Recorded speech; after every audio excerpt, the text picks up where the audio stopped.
y de vida de los abogados y notarios.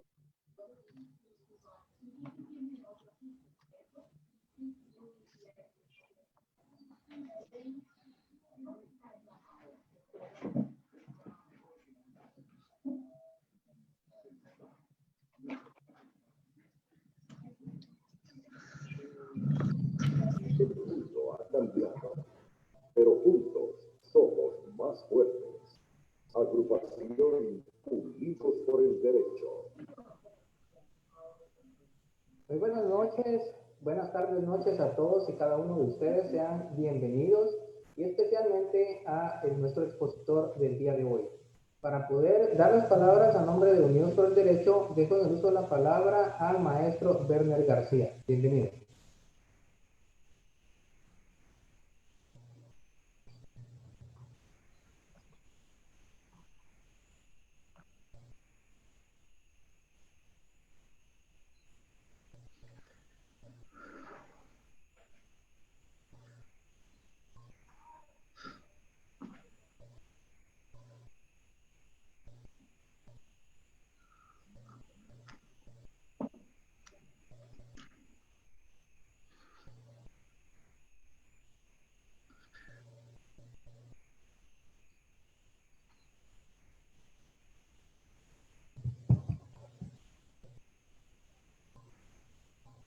¿Escuchan?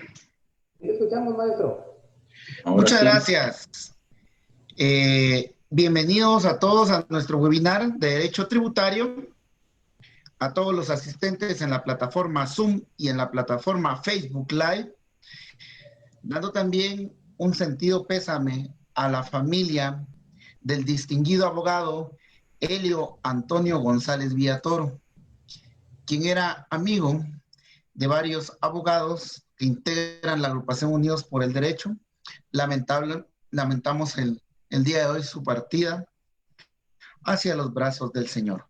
Que en paz descanse el licenciado Helio Antonio González Villatoro. Dando paso a nuestro webinar, sean todos y cada uno bienvenidos. El día de hoy daremos inicio a nuestro módulo del Derecho Tributario y Aduanero y corresponderá a las palabras, a la presentación de nuestro querido conferencista, maestro Fernando Aroche, y será nuestra representante por agrupación de abogados reunidos por el derecho de retauleo. Bienvenida, licenciada Vera Regina, la dejamos en el uso de la palabra. Muy buenas tardes. Les damos la más cordial bienvenida en nombre de la agrupación Unidos por el Derecho y de las diferentes agrupaciones y asociaciones que le dan validez al presente webinar, quienes son la Asociación de Abogados de Petén, ASOPETén, Asociación de Abogados y Notarios de Suchitepeques, Asociación de Abogados y Notarios de Izabal, ASOANI, Asociación de Abogados y Notarios y Profesionales de las Ciencias Jurídicas y Sociales del Departamento de Zacatepeques, APROFUS, Asociación de Abogados y Notarios y Profesionales Afines de San Pedro Carchá, Alta Verapaz, ANCAR, Asociación de Abogadas y Notarias asociadas de Jutiapa, ANADEC, Agrupación Democrática de Abogados de Occidente, ADA de Quetzaltenango, Agrupación de Abogados y Notarios Retaltecos, Unidos por el Derecho, Agrupación de Abogados de Guastatoya El Progreso y Movimiento Gremial Chimalteco Activa. Les damos la más cordial bienvenida al presente webinar titulado Diferencia entre proceso administrativo y proceso penal en materia tributaria.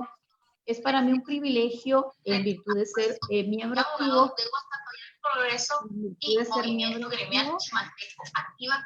les damos la más cordial bienvenida en virtud de ser miembro activo de la agrupación de abogados y notarios Retaltecos, Unidos por el Derecho, nos han dado el privilegio de hacer íntegra lectura del resumen del currículum vitae de nuestro disertante, a quien le damos la más cordial bienvenida, Luis Fernando Aroche Arrecis, al igual que le damos la más cordial bienvenida a nuestros panelistas, igualmente a los abogados y notarios y ciencias afines que nos sintonizan a través de las plataformas Zoom y Facebook Live. Le damos la más cordial bienvenida al presente webinar y procedo a dar íntegra lectura al resumen del currículum vitae de nuestro disertante. Luis Fernando Arrocha Arecis, magíster, magistrado, profesión licenciado en Ciencias Jurídicas y Sociales, abogado y notario, egresado de la Universidad San Carlos de Guatemala, con un tiempo de ejercicio profesional de 19 años. Estudios de posgrado, magíster en Derecho Procesal, posgrado en Casación, diplomado en Derecho Tributario y Aduanero, diplomado en Andragogía, que es educación para adultos. Experiencia laboral desde el año 2017 a la presente fecha, es magistrado titular de la Sala de la Corte de Apelaciones del ramo penal en materia tributaria y aduanera. De 2001 al 2017, letrado de la Corte Suprema de Justicia, asesor de la presidencia del organismo judicial, periodo 2014-2015. Experiencia docente, docente de la Escuela de Posgrados de la Universidad San Carlos de Guatemala, docente de la Unidad Académica del Colegio de Abogados y Notarios de Guatemala, docente del Centro de Capacitación de la SAT, docente de la Escuela de Estudios Judiciales, conferencista del Instituto Guatemalteco de Derecho Procesal y conferencista del Instituto de Derecho Mercantil.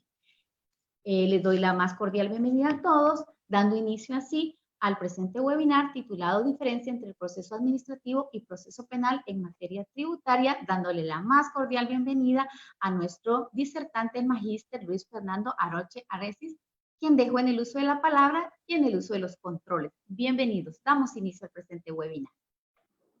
Muchas gracias, licenciada, por la presentación. Muy buenas tardes a todos. Estoy muy contento y muy agradecido con la invitación que me formularon para participar en este webinar tan interesante relacionado con el derecho tributario.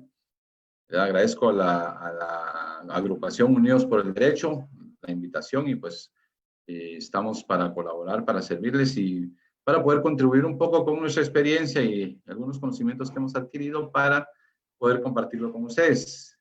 Veo que me han antecedido en las conferencias distinguidos colegas que ya les han abordado importantes temas relacionados con la materia tributaria, que en los últimos años ha cobrado mucho auge, ¿verdad? Este tema ya trascendió de la forma en que lo veíamos hace algún tiempo. Definitivamente ahora ya no nos debe preocupar solo qué le pasará a los comerciantes como contribuyentes. Recordémonos que ahora todos somos contribuyentes, entonces, aparte de ser abogados, pues aquellos que se dedican al litigio en materia tributaria, además de preocuparse por sus clientes, deben de preocuparse por sí mismos, ¿verdad? Todos caemos ahora en la denominación de contribuyentes, así es que esto no solo nos puede servir, no solo va a ser importante para el ejercicio de la profesión, sino que incluso para nuestra propia actividad a la que nos dediquemos, ya sea el litigio o desde cualquier otro escenario en que nos desenvolvamos como profesionales o de repente algún abogado que también se dedica al comercio, entonces, y tiene algunas otras actividades en las que obtiene ingresos. Entonces es importante tener todo el panorama de lo que se representa ahora el derecho tributario. La conferencia del día de hoy se enfoca sobre las diferencias que existen en el proceso administrativo tributario y en el proceso penal tributario. Consideramos importante abordar este tema porque existe en la práctica una discusión con respecto a por qué ahora los asuntos se discuten en un proceso penal, no como hace algunos años, ¿verdad? De que las discusiones por conflictos tributarios que surgían con la SAT, pues la mayoría sabíamos que se discutían vía administrativa y porque ahora surgió este tema del proceso penal. Entonces es importante que tengamos presente por qué es que en los últimos años se le ha dado ahora o ha surgido esta opción de que los tributos se discutan aparentemente vía proceso penal. Esa es la idea que tal vez se ha malinterpretado en el ambiente, que en el proceso penal se vaya a discutir tributos. Ya en las presentaciones anteriores, cuando estuvieron las señoras juezas en sus disertaciones, les hicieron alguna explicación de cómo funcionan estos órganos jurisdiccionales. Yo voy a hacer una breve referencia al respecto y les hablaron de las medidas desjudiciadoras y del delito de resistencia a la acción fiscalizadora. Mi estimado amigo también, el magíster Rodrigo Bonilla, abordó desde la perspectiva de un litigante el análisis de la defensa, de estrategias de defensa del contribuyente. Yo voy a hacer un breve análisis general para poder aterrizar en la diferencia entre el proceso administrativo y el proceso penal. ¿Por qué surge todo esto? ¿Por qué ahora los tributos lo vemos desde esa perspectiva? Y algún análisis también desde la perspectiva de la administración tributaria, de la administración del organismo judicial, perdón, la administración de justicia, desde la perspectiva del cargo que desempeño ahora como magistrado, algún análisis también sobre los delitos tributarios. Creo que es importante en este ejercicio de la abogacía, del derecho, pues tener distintas acepciones, distintas consideraciones y opiniones de lo que de la forma en que se interpretan las normas que están involucradas en estos escenarios, ¿verdad? Pues ahí sí que aquí todos somos abogados, entiendo también que hay algunos profesionales de otras ramas afines, entonces para irse formando ideas y cada quien también vaya sacando sus conclusiones y poder determinar cuáles son las líneas que cada quien puede ir adoptando para a la hora del ejercicio hacer aplicación de estos aspectos. Bueno. Vamos a iniciar haciendo un análisis y una consideración con respecto a por qué tributamos.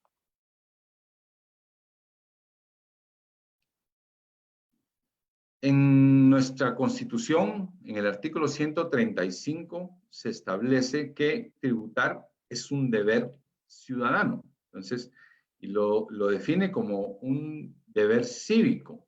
En el inciso de ese artículo que se menciona son derechos y deberes cívicos, contribuir con los gastos públicos de la forma prescrita por la ley. Entonces, ¿por qué contribuimos? Porque es un deber como ciudadanos aportar para el gasto público. Entonces, esa es la razón por la que todos los ciudadanos estamos invitados por la Constitución a contribuir. Es un deber ciudadanos aportar para el gasto público. Luego de tener la idea de por qué tenemos que contribuir, es importante pasar a analizar por qué se crearon estos juzgados especializados en materia penal tributaria. Imagino que la licenciada Nelly abordó de alguna manera estos temas. Yo quiero hacer referencia brevemente a las influencias que el Estado de Guatemala o las presiones de alguna manera el Estado de Guatemala tuvo para que se crearan estos órganos jurisdiccionales especializados en materia tributaria. Ya, la Nelly pues les habló a ustedes de la organización del juzgado, pero yo quiero hacer un poco de énfasis sobre el origen. ¿Por qué Guatemala tuvo que crear estos órganos jurisdiccionales? Pues resulta que existe una organización a nivel mundial que es la OCDE, la Organización de Cooperación y Desarrollo Económicos, que fue creada en 1948, que reúne a los países considerados desarrollados, ¿verdad? Entonces, esta es una organización que aglutina a ciertos países con un alto desarrollo económico. Y estos países se han preocupado por crear reglas y generar algunas normativas para que los países que no están considerados dentro de esa organización puedan de alguna manera primero ser parte, pero para eso se requiere de ciertas exigencias que son muy difíciles de alcanzar. ¿Se recuerdan ustedes que a finales de 1917 el entonces presidente Evo Morales salió en una noticia diciendo ya somos parte de la OCDE y salió en primera plana la noticia del anuncio que él estaba haciendo, lo cual era falso, ¿verdad? Pertenecer a la OCDE es sumamente difícil, sumamente complicado. Solo los países altamente industrializados y con un alto desarrollo económico forman parte de la OCDE. Lo que la OCDE creó fue un foro que tiene como finalidad promover la transparencia e intercambio de información en aspectos fiscales. Entonces, en ese foro sí se están invitando a que se integren el resto de países que todavía no se consideran desarrollados económicamente. Entonces, ese foro está actualmente integrado por 90 países. A ese foro, para ingresar a ese foro, la OCDE estableció una serie de reglas, una serie de requisitos, compromisos que cada estado debe cumplir para poder formar parte de ese foro, no de la OCDE. Eso debe quedar claro, ese foro global de transparencia e intercambio de información para efectos fiscales. ¿Qué pretende la OCDE con crear estos foros? Lo que está persiguiendo la OCDE es combatir esencialmente lo que anteriormente se conocía con el nombre y todavía en el argot de los temas tributarios se conoce con el argot de paraísos fiscales, ¿verdad? Aquellos estados en donde las administraciones tributarias eran muy débiles, no habían suficientes controles fiscales y entonces muchos comerciantes grandes, industrias grandes buscaban esos lugares para poder establecer ahí algunos negocios y evitar así el pago de impuestos. Entonces, en algunos casos, en otros casos ni se pagan impuestos. Entonces, lo que la OCDE está pretendiendo a través de este foro es combatir esos paraísos fiscales. Esa denominación en términos técnicos ha desaparecido. Ahora lo que la OCDE ha sugerido es que se les denomine países cooperantes y países no cooperantes. O sea, vamos a entender entonces que países cooperantes van a ser aquellos que van a aceptar los compromisos que se les están proponiendo para ser parte de este foro global.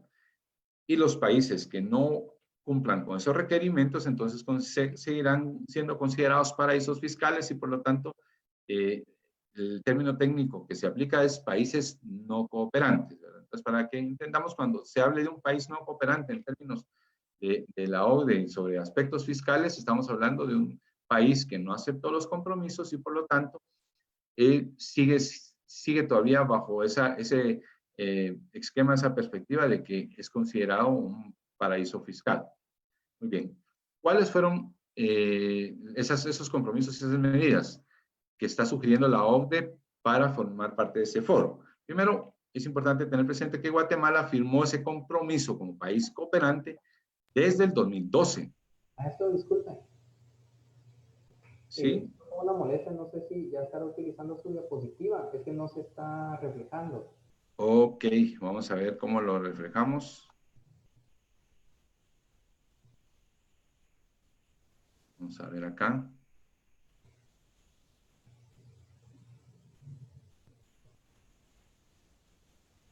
Problemas técnicos, vamos a ver cómo proyectamos la presentación.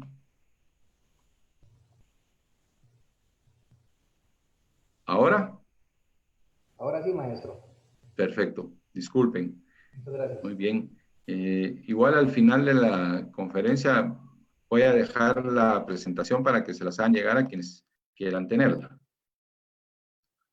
Muy bien, entonces, pues les decía, Guatemala firmó ese compromiso como país cooperante desde el 2012. Quiere decir que aceptó cumplir con ciertos estándares que este foro estableció para ingresar a esa denominación. Obviamente, Guatemala no puede estar aislado en el concierto de las naciones. Ahora necesitamos interrelacionarnos con todos los estados, ¿verdad? Para el tema de las relaciones comerciales. Entonces, es importante que Guatemala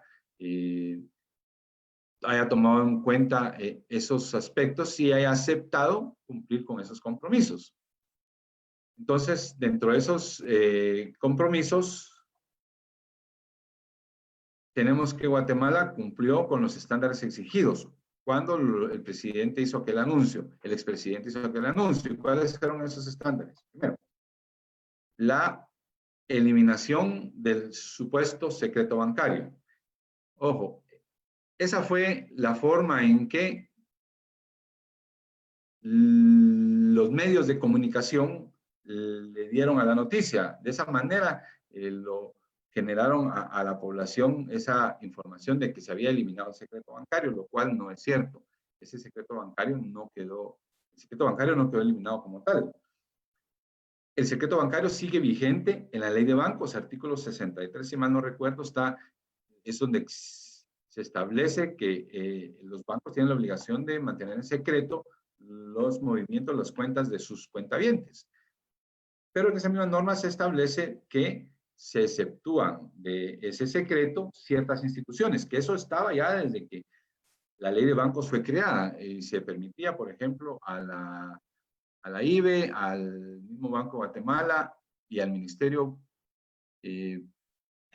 Público, si no estoy mal, eran las instituciones que en su momento estaban autorizadas para obtener información de los cuentavientes de sus bancos, pero el secreto bancario se mantenía solo por razones determinadas, de acuerdo a las facultades de cada autoridad, se tenía acceso a esa información bancaria. Entonces, ¿ahora qué sucedió?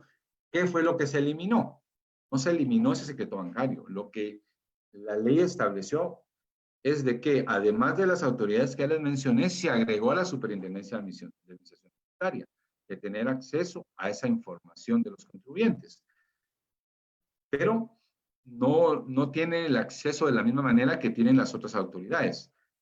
Para la SAT, la ley, el legislador estableció un procedimiento específico. Entonces, ese acceso a información bancaria tiene que pasar por un proceso, por un tamiz, y recibir la autorización de un juez para poder tener acceso a esa información. Entonces, debe quedar claro que no se eliminó el secreto bancario. El secreto bancario sigue vigente. Lo que tiene la SAT es acceso y la ley es bien clara y categórica. Dice, tendrá acceso por motivos tributarios. Entonces, la SAT, cuando va a solicitar acceso a información bancaria, debe de ser clara al indicar cuál es el motivo tributario por el cual quiere accesar a esa información financiera de determinado contribuyente. Bueno. Otro de los compromisos fue la creación de los nuevos juzgados penales tributarios y aduaneros. Y otro fue un compromiso de intercambio de información fiscal que la Guatemala tenía que facilitar con otros estados. Entonces, Guatemala firmó ese compromiso de información fiscal el 1 de octubre de 2017. A partir de entonces, este foro global nos reconoció, nos aceptó y ya somos considerados país cooperante. Entonces, y la creación de los nuevos juzgados penales tributarios, en el 2012, cuando se hizo la reforma de una ley tributaria, la ley de actualización, creo que se llamaba esa ley en el 2012, ya se estableció la creación de estos órganos jurisdiccionales. Pero en esa ocasión, en los últimos artículos, el Congreso estableció que la Corte Suprema de Justicia, en un plazo de un año, podía, decía esa norma, podía crear los órganos jurisdiccionales especializados en materia tributaria aduanera. Fue desde el 2012. Pero como la norma establecía un término que era discrecional, podía. Entonces pasaron los años y la Corte no creaba estos órganos jurisdiccionales. Fue hasta el 2016 la nueva reforma de las leyes tributarias que allí ya se estableció nuevamente, pero ya se le impuso la obligación. Y en esta nueva norma, el Congreso estableció que la Corte Suprema de Justicia deberá en el plazo de un año, crear estos órganos jurisdiccionales. Entonces, aquí ya fue una orden imperativa. Entonces, por lo tanto, ya ante esa atenta invitación que hizo el Congreso a través de esta norma, la Corte se vio a la necesidad de crear estos órganos jurisdiccionales especializados en materia tributaria. Y es entonces, eso fue en el 2016, entonces a partir de marzo del 2017, empezaron a funcionar estos órganos especializados en materia tributaria, pero fue hasta junio de 2017 que se firmó el otro compromiso y entonces hasta en octubre fuimos reconocidos prácticamente como países cooperantes.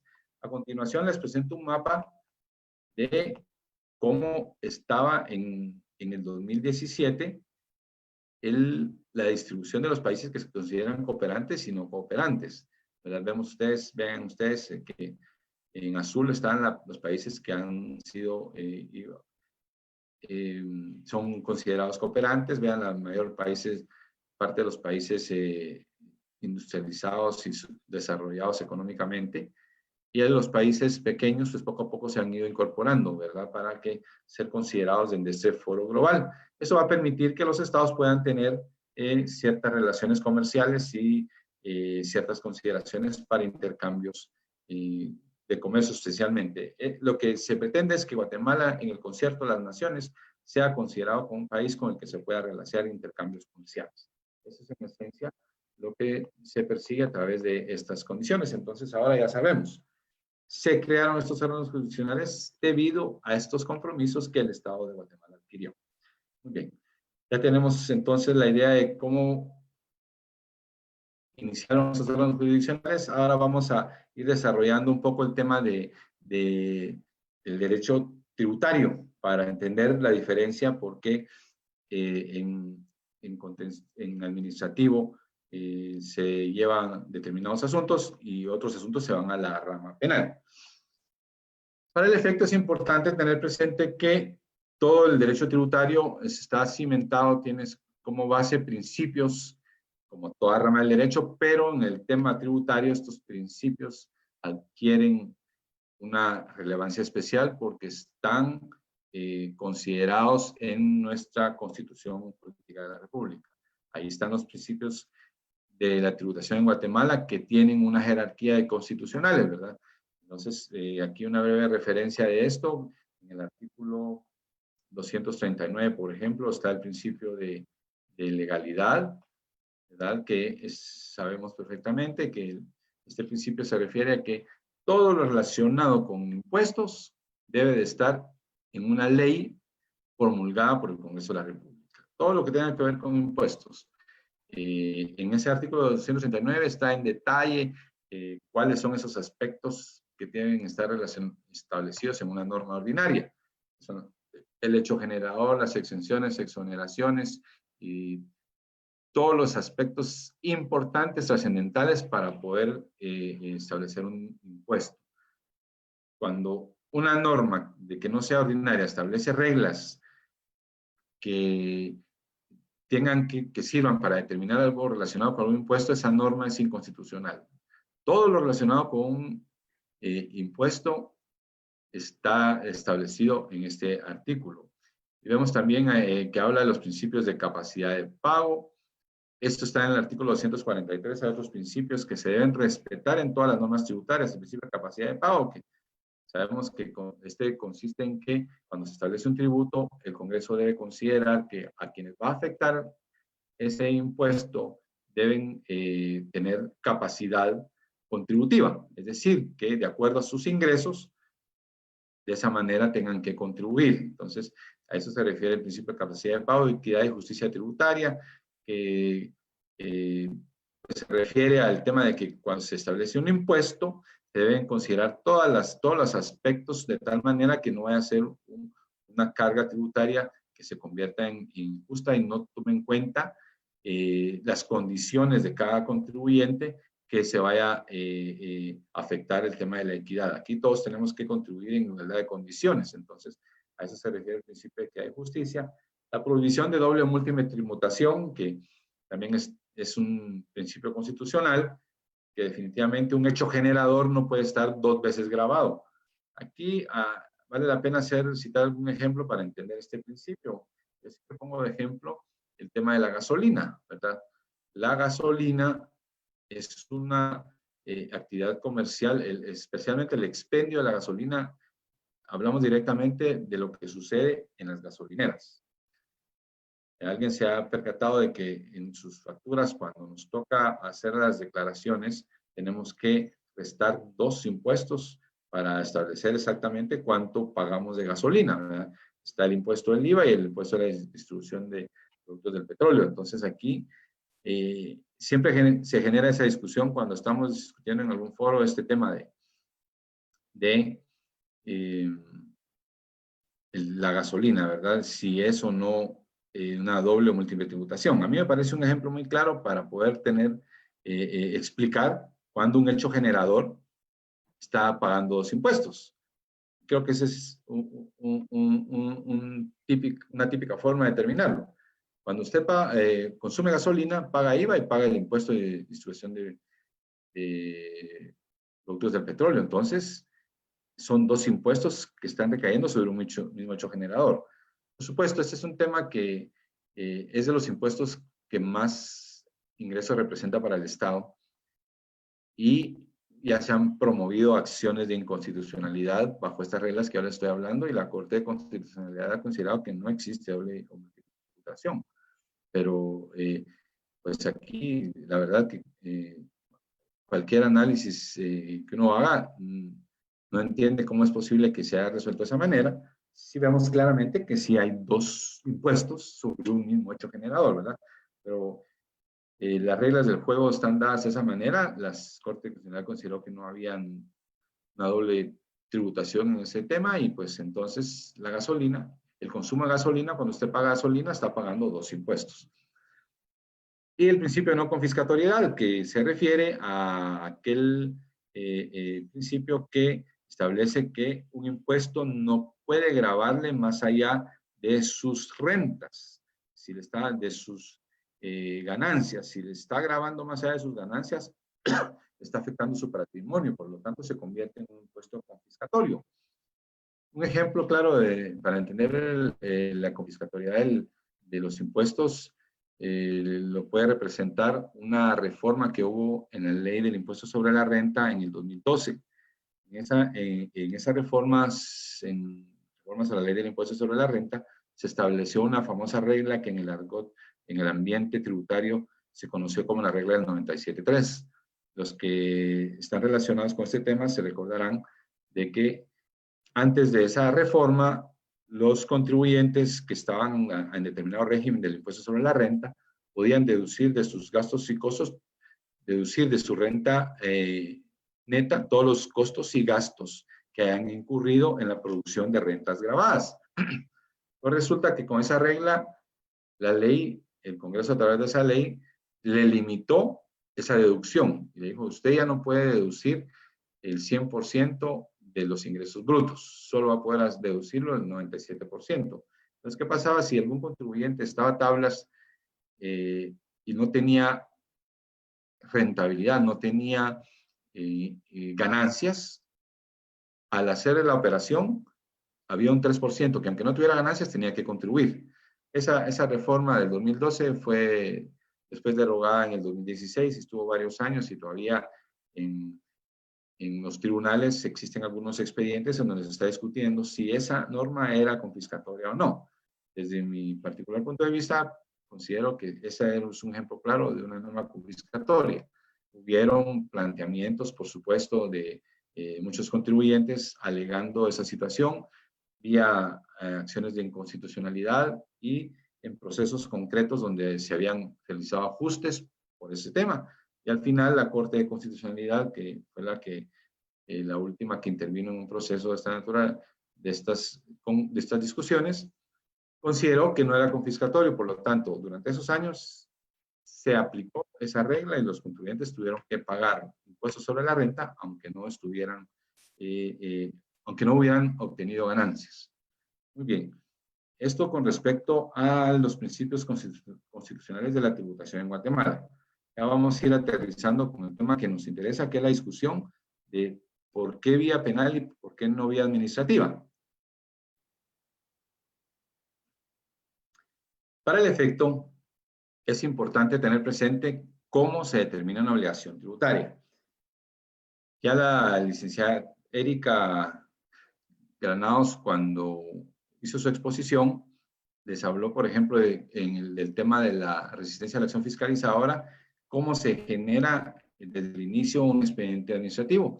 Igual el licenciado Rodrigo Bonilla también les mencionó, les presentó un esquema ahí de cómo funciona el tema administrativo y cómo se genera. Yo voy a hacer referencia un poco de lo que ellos hablaron, pero para retrotraernos un poco más allá de antes de lo que, porque ellos partieron del informe de la auditoría y el nombramiento de los auditores para ir a hacer una auditoría.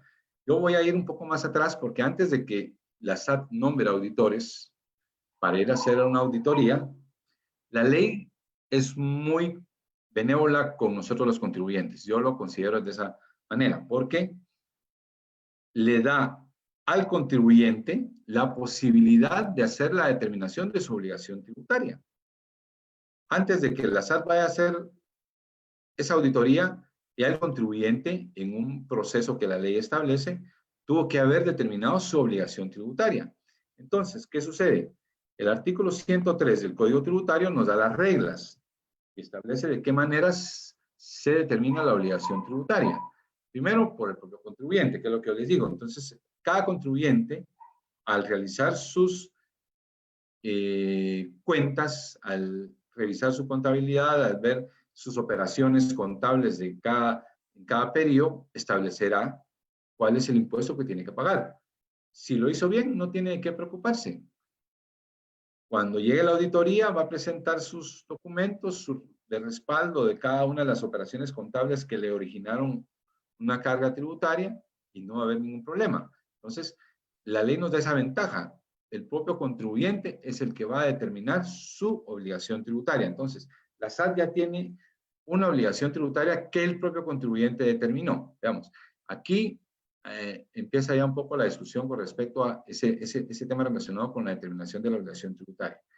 Ya existe un primer paso en donde el contribuyente es el que determina su obligación tributaria. Bueno, luego hay otra regla que establece en el inciso segundo que también la administración tributaria puede en algunos casos establecer ese monto de la obligación tributaria. ¿Y cuándo va a pasar esto? Cuando el contribuyente no lo haga.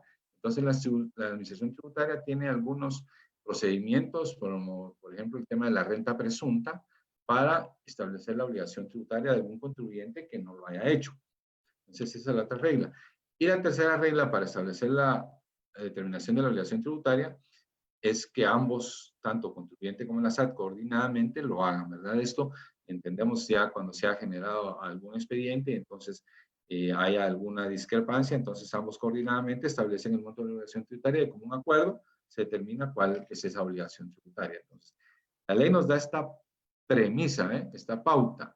Es el propio contribuyente el que establece la obligación tributaria.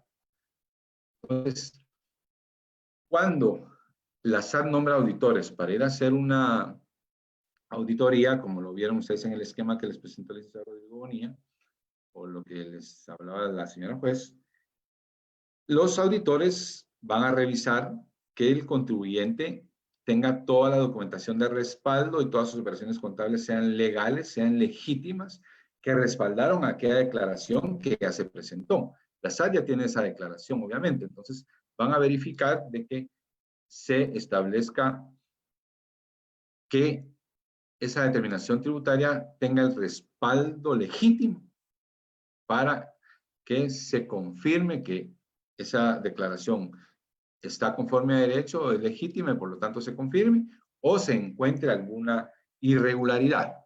Entonces, ¿qué tipo de irregularidades pueden darse?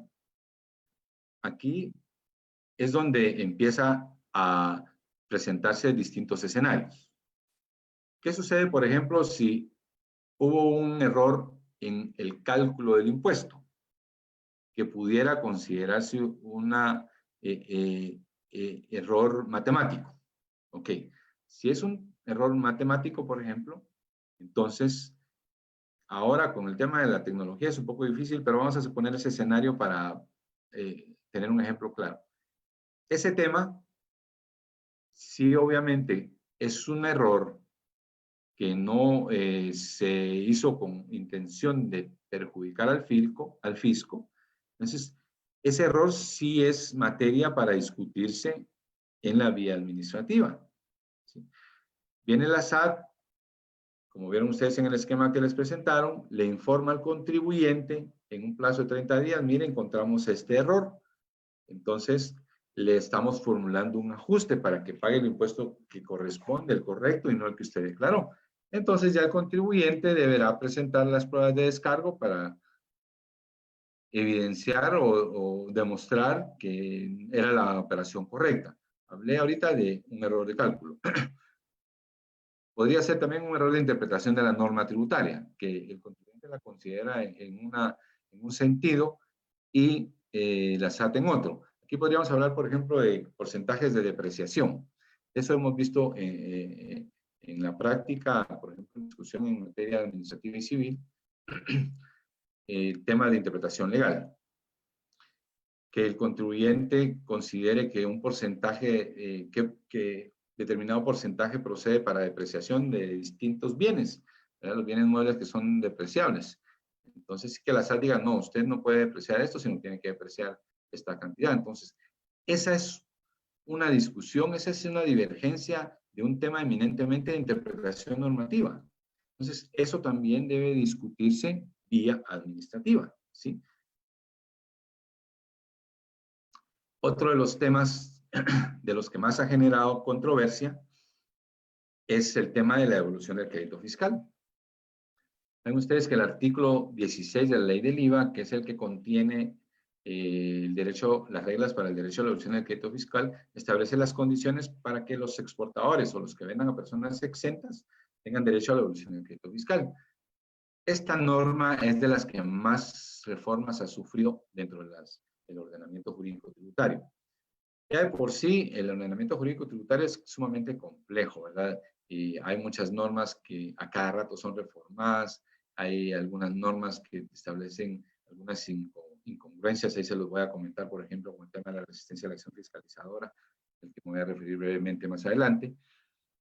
Y en sí, hay una serie de normas que no son claras en temas tributarios. Entonces, ¿qué ha pasado con este artículo 16? Cuando se creó por primera vez el artículo 16, esa norma contenía 2 o 3 párrafos sencillos en donde decía en qué casos tenía derecho a devolución del crédito fiscal los que se dediquen a la exportación o los que vendan a personas exentas. Pero como el parámetro para tener derecho a ese era un poco abstracto, un poco general, los contribuyentes empezaron a querer sacar provecho de la forma en que estaba regulado. Entonces empezaron a surgir reformas, ¿verdad? Con la intención de irle cortando las posibilidades al contribuyente de obtener devolución de crédito fiscal, y así cada cierto tiempo se fue reformando. Al día de hoy tenemos 8 o 9 reformas en más o menos, ¿cuántos? 20 años. Entonces es una cosa muy peculiar de nuestro sistema jurídico, ¿verdad? Que se estén reformando las normas de esa manera. Entonces, y la práctica le ha dado cada cierto tiempo, cerremos este camino, y así se ha ido reformando ese artículo 16. Para poner un ejemplo práctico de lo que los contribuyentes pretenden convertir en gasto que genere derecho a devolución del crédito fiscal, que de esto hay abundante jurisprudencia, especialmente en materia de contencioso tributario y de casación tributaria, es qué gastos se consideran relacionados, porque la norma decía, tendrá derecho a devolución del crédito fiscal los exportadores o los que venden a personas exentas en aquellos gastos que estén directamente vinculados con su proceso productivo. Esa era la primera forma de regulación, que estén vinculados con su proceso productivo. Entonces vino el contribuyente y dijo, bueno, todo lo que gaste en mi empresa está vinculado al proceso productivo. Y al decir todo, incluían todo. Entonces vino la SAT y dijo, no, mire, hay cosas que no están vinculadas a su proceso productivo. Por ejemplo, la SAT cuestionaba mucho el tema de la energía eléctrica. Y decía, en algunos casos, tuve oportunidad de ver algunos procesos en los que decía, que la energía eléctrica, solo la que alimentaba las maquinarias o las plantas de producción, generaban derecho a devolución de crédito fiscal. Pero, por ejemplo, si una empresa tenía oficinas, la luz, la energía eléctrica que consumían esas oficinas no estaba vinculada al proceso productivo, decía la SAT. La pregunta era, entonces el contribuyente decía, ¿y cómo hago para separar, si era una sola instalación, el gasto de luz de un escenario con el gasto de luz de otro? Entonces, la SAT hacía ajustes por esos gastos. Al final, en la discusión que se generó con respecto al crédito fiscal vía contencioso administrativa, estableció de que la energía eléctrica, aunque sea para una oficina, sí está vinculada al proceso productivo. Entonces, esto les cito como ejemplo. Otro de los gastos que generó mucha polémica es el gasto de seguridad, de agentes de seguridad. Cuando los contribuyentes reclamaban de devolución del crédito fiscal por haber invertido en agentes de seguridad, la SAT les decía, mire, el que usted pague seguridad no está vinculado con su proceso productivo. Entonces se genera la discusión, eso se generaba vía administrativa. Pues cuando los auditores le hacían, esto era no cuando se hacía nombramiento para hacer auditoría, porque esto es un camino diferente. Cuando es el tema por devolución de derechos fiscales, el contribuyente que va y le dice a la SAT, señores de la administración tributaria, vengo a que me devuelvan el crédito fiscal por estos gastos, soy exportador o vendo personas exentas, quiero que me devuelvan el crédito fiscal por estos gastos. Entonces aquí eran de la SAT. Nombraba a los auditores, revisaba esas cuentas y le establecía, no, este gasto no está vinculado a su proceso productivo. Bueno, se generó la discusión, vamos a ver más adelante qué camino lleva esa discusión, y aquí solo voy a concluir en manifestar de que al final la Cámara Civil consideró, que fue la última que opinó, bueno, y también la Corte de Constitucionalidad que ya nos distorsionó un poco el tema de la justicia, del camino que debe seguir estos procesos, determinó de que el gasto en seguridad sí está vinculado al proceso productivo, y más o menos los argumentos de la Cámara Civil en estos casos era de que, de acuerdo a los altos índices de inseguridad y violencia en nuestro país, cualquier comerciante necesita invertir en agentes de seguridad, Entonces, es necesario para producir y para comercializar. Con el caminar de los años, le agregaron a esa norma que solo los gastos en el proceso productivo de comercialización. Después, más adelante, dijeron que se consideraba como gasto relacionado al proceso productivo, y solo ha llegado al extremo de decir que solo aquellos que están en el bien o producto elaborado por la empresa se va a considerar gasto relacionado con el proceso productivo, ¿verdad?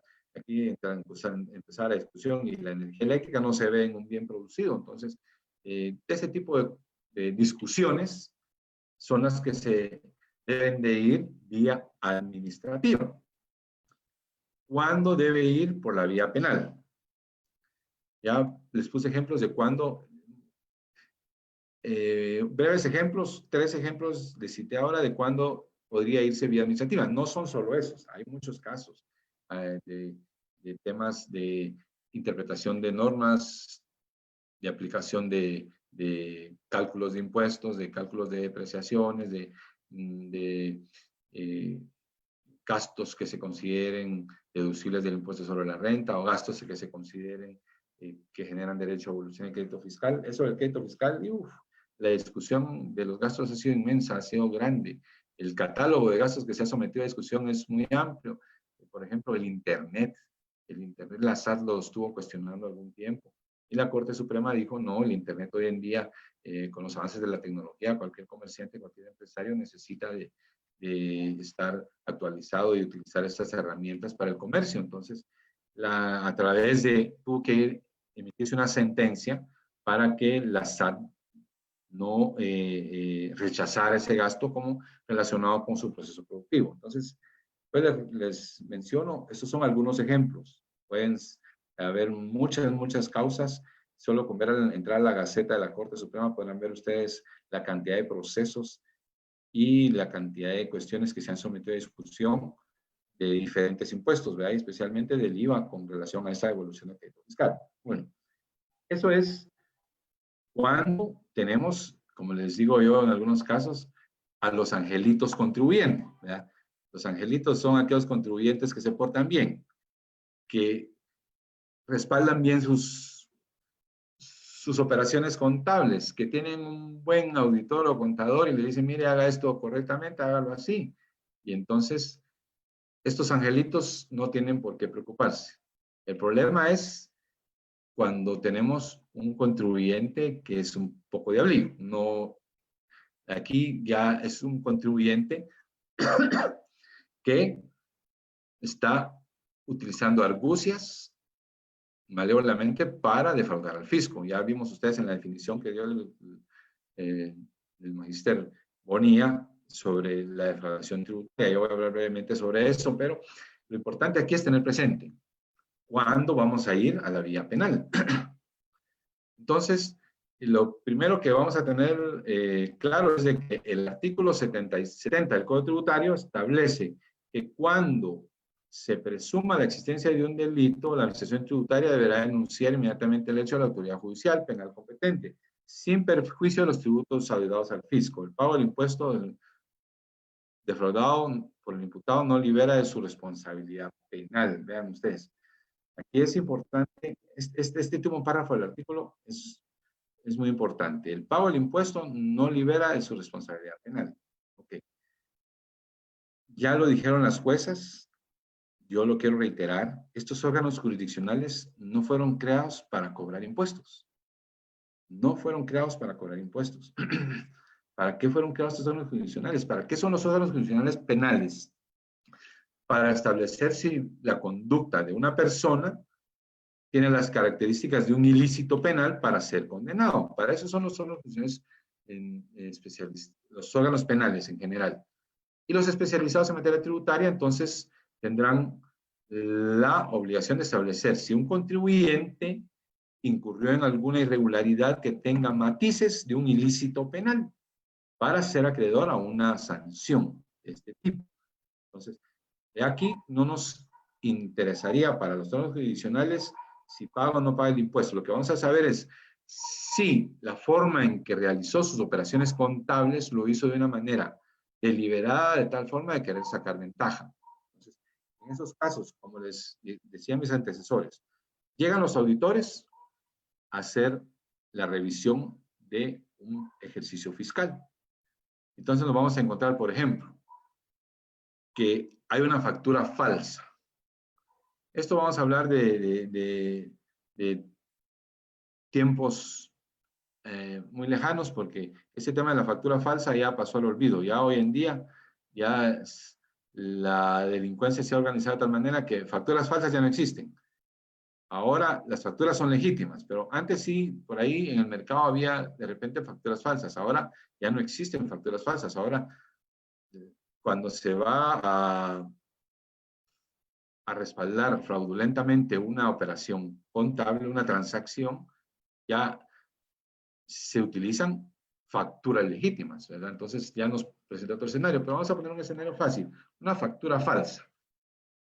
Viene el auditor y advierte que con el apoyo de una factura falsa se respaldó una operación contable, que eso disminuyó el pago de un impuesto. Entonces, ese tema de la factura falsa, ya al advertirse una evidente intención dolosa de querer perjudicar al fisco, no puede discutirse vía administrativa.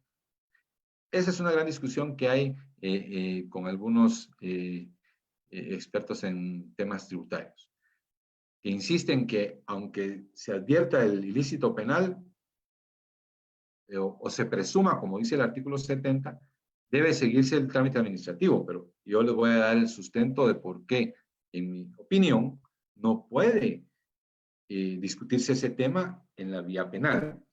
Entonces, si encontramos que se apoyó en una factura falsa, ya con todas las herramientas que tiene la administración tributaria puede establecer categóricamente que esa factura es falsa. O sea, no existe un registro dentro de la administración tributaria que legitime esa factura, por lo tanto, hubo una operación falsa. ¿Qué intención había con la operación falsa? Bueno, intención de pagar menos impuestos. Entonces, allí queda evidenciado, ya puede presumir el auditor tributario que hay un delito. Y no es la vía administrativa la idónea ni la pertinente para discutir si una factura falsa es el impuesto respaldado por una factura falsa es legítimo o no. No es la vía administrativa ni es el contencioso administrativo, porque entonces le correspondería, porque aquí necesariamente habría que analizar si la factura es legítima o es falsa. O sea, son aspectos eminentemente de la ciencia del derecho penal. No corresponde a una demanda dentro de un proceso contencioso administrativo analizar si el impuesto derivado de una factura que obligadamente hay que analizarla y hay que establecer si de verdad es legítima o es falsa, entonces no corresponde vía administrativa establecer los dos extremos. Menos en una casación civil, que aquí mal llamada civil, es una casación evidentemente tributaria. Lo que sucede es que es ante la Cámara Civil, es la Cámara Civil la que la resuelve, pero es una casación tributaria. Es menos en la casación tributaria está facultada o tiene dentro de el ejercicio de sus funciones analizar si una factura es falsa o no. Esto definitivamente es competencia de los órganos especializados en materia penal tributaria. Entonces, el contribuyente deberá ir ante los órganos especializados si pretende demostrar que esa factura es legítima, ¿verdad? Poniendo un caso extremo como esto de la factura falsa, aquí prácticamente el contribuyente está, podríamos decir, en un callejón sin salida, ¿verdad? No va, salvo que de verdad hubiera una equivocación grosera de la SAT al considerar de que una factura era falsa y no lo fue, ¿verdad? Pero sí, definitivamente esto para determinar la legitimidad o la falsedad de la factura deberá analizarse en un órgano especializado. Les hablé de la factura falsa. Vamos a poner otros casos. Por ejemplo, un expediente en donde el contribuyente era un transportista y dentro de la inversión que hizo era dueño de trailers. Y dentro de la inversión que hizo, subcontrató trailers, dice él. Entonces son gastos que aumentaban sus costos y gastos, obviamente, que le permitían deducir el impuesto sobre la renta para pagar menos impuestos sobre la renta. Y presentó facturas, vean ustedes, las facturas que presentó. Por eso les decía que ahora ya estamos un poco más modernos, ¿verdad? Una factura de una empresa X, resultó que la empresa X, al hacer la investigación, la SAT, era empresa de un hermano. Bueno, y la factura era porque le subarrendó transporte, medios de transporte, trailers. Y resulta que esta empresa, ni la empresa ni el hermano tenían transporte registrados en ningún lugar. Entonces, ¿de qué estamos hablando? Aquí estamos hablando de una simulación de transacción. O sea, esto hace algún tiempo y todavía de repente por ahí en el ambiente se conoce como la venta de facturas, la famosa venta de facturas, que es una simulación. Y entre los casos especiales de defraudación tributaria, de los que les comentó el magíster Bonilla, les mencionó eso de los delitos especiales. Entonces allí se advirtió que primero había una simulación de transacción comercial con la intención de defraudar al fisco, ¿ya? Y luego, dentro de los hallazgos que encontraron los auditores, también encontraron que otra de las empresas que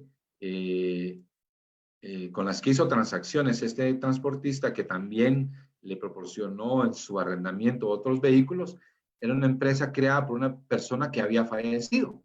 Entonces, vean ustedes, son en estos casos tan evidentes que este tema no es objeto de discusión en vía administrativa. No vamos a ir a discutir en vía administrativa porque aquí se vuelve indispensable analizar aspectos de derecho penal, características de ilícitos penales. Entonces, por eso encontramos allí cuándo debe irse por la vía penal y cuándo debe irse por la vía administrativa. Algunos sostienen que la determinación de la obligación tributaria no está firme, por lo tanto, debe agotarse todo el procedimiento para que se establezca con firmeza el monto de la obligación tributaria. No, el monto de la obligación tributaria ya está determinado. Y hubo una primera determinación que la hizo el contribuyente de conformidad con la ley y otra que la hicieron los auditores de conformidad con la propia ley, que dice que la SAT. Pero no podemos ir a discutir ese monto del impuesto que está respaldado por ilícitos penales vía administrativa. Eso sí, no es coherente, no es pertinente, no se puede discutir vía administrativa un tema respaldado con ilícitos penales. Ya, entonces, por eso es que aquí ya les menciono algunos casos. Por supuesto, yo aquí ahorita hablé ya de los que no son angelitos y entiendo perfectamente que de repente algunos contribuyentes de los buenos sí pudieran de repente tener una circunstancia de que no es constitutiva de delito. Entonces, y que sí deba discutirse ese tema vía administrativa. Tuvimos también un caso en donde habían denunciado penalmente por el cálculo de la depreciación de un vehículo. ¿Sí? Porque había depreciado el contribuyente 10 y según la RAT solo el 10% y según la SAT solo el 5%. Entonces, aquí el abogado del contribuyente muy hábilmente planteó una cuestión prejudicial y esta sí fue positiva, fue declarada a favor del contribuyente, fue declarada procedente, porque esos temas sí hay que discutirlos vía administrativa. Cálculos de porcentajes, eso definitivamente no es vía penal, ¿verdad? Entonces aquí sí procede perfectamente una cuestión prejudicial. Por supuesto, la mayoría pretende que muchas de sus cosas se discutan en la vía administrativa, plantean las cuestiones prejudiciales, pero en este caso que les planteaba, de la empresa creada por un fallecido, ¿qué quiere que se discuta en la vía administrativa? Si es evidente que se dan los presupuestos del artículo 358 que ustedes vieron y lo vamos a recordar más adelante, ¿verdad? Que es un abanico de posibilidades bastante amplio en donde incurre el contribuyente. Entonces, he ahí por qué consideramos de que estos casos deben ir vía penal y no vía administrativa. ¿Qué sucedería, por ejemplo, si nos fuéramos vía administrativa con estos asuntos? Y les voy a mencionar algunos otros casos. Antes de mencionar eso, aspectos que tenemos que considerar con relación a a las auditorías y cuándo se puede ir una vía a la otra. Primero, que el derecho de la SAT para realizar auditorías y revisar declaraciones prescribe en 4 años, ¿verdad? Ese es el periodo de prescripción para que la SAT pueda realizar una auditoría. Y en esa auditoría se pueden encontrar ya los indicios para la comisión de hecho ilícito. Pero no solo ahí. Puede ser que, bueno, los auditores en ese momentito no detectaron que había alguna irregularidad con matices de ilícito penal. Entonces, se inicia el procedimiento administrativo que ya ustedes lo vieron en la diapositiva que les presentó la licenciada Erika. Si no, algunos no estaban, lo vamos a volver a ver acá brevemente. Allí, al establecerse, tal vez los auditores no consideraron que hubiera un ilícito penal y por lo tanto se abre la vía administrativa.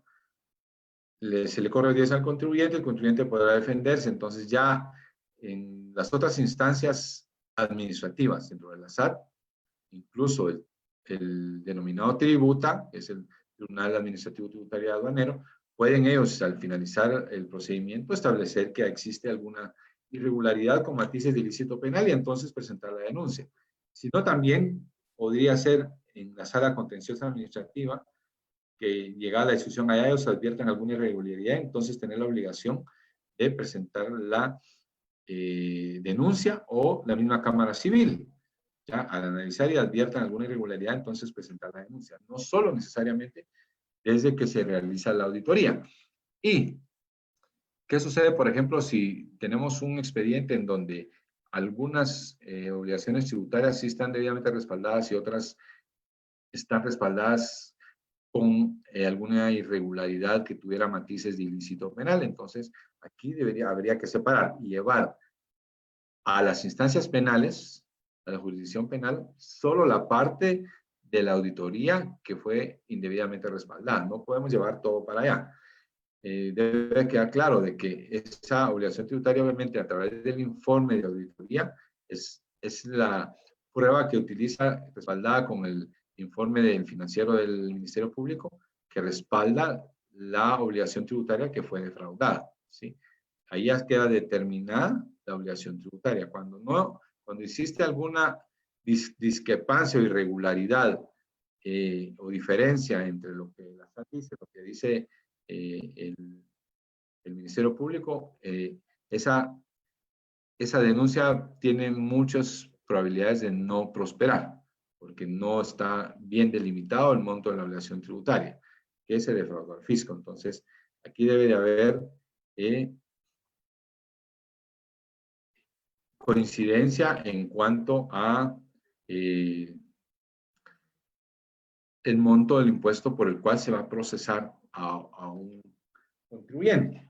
Y reitero aquí que debe quedar claro, nuestros órganos judiciales no están para cobrar impuestos. Entonces, ya algunos contribuyentes, cuando se ven en estos aprietos, llegan a los órganos jurisdiccionales pretendiendo querer pagar el impuesto y creen que con eso se van a liberar de la responsabilidad penal. Vemos que el artículo 70 dice que no se libera la responsabilidad penal.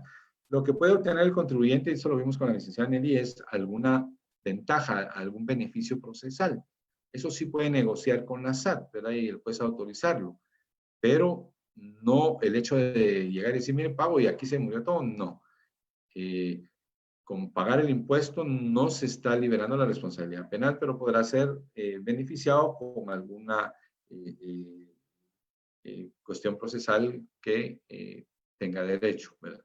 Bueno, entonces, les decía yo que si una denuncia penal, si una auditoría detecta alguna irregularidad y se abre el expediente vía administrativa, el paso que sigue el contribuyente, que eso lo vieron también con el licenciado Rodrigo Bonilla, es la audiencia que se le da por 30 días al contribuyente. Aquí el contribuyente tendrá el derecho de presentar las pruebas de descargo para desvanecer el ajuste, porque regularmente lo que hace la SAT a través de, cuando se crea un expediente así, es ajuste. O en el tema del crédito fiscal, no necesariamente un ajuste, simple y sencillamente le dicen, miren, no tiene derecho a crédito fiscal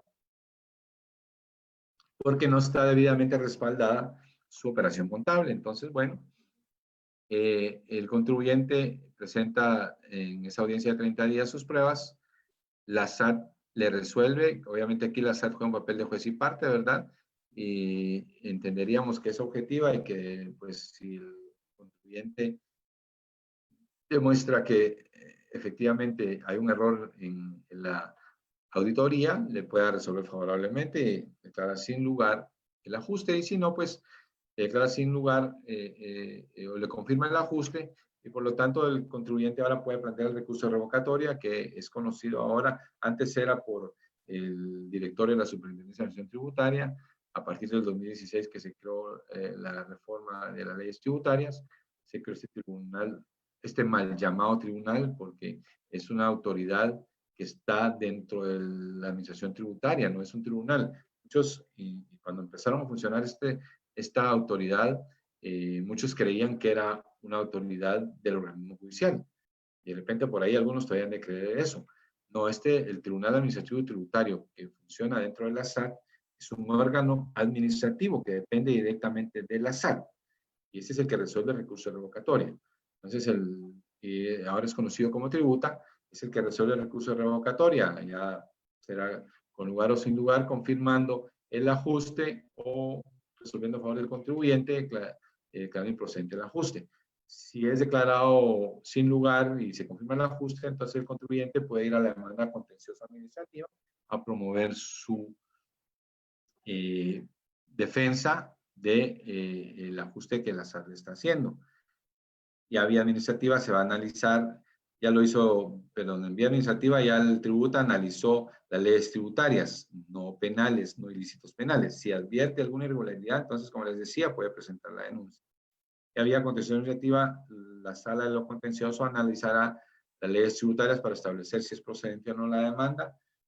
Y la resolución que emita la sala contenciosa es objeto de impugnabilidad vía recurso de casación.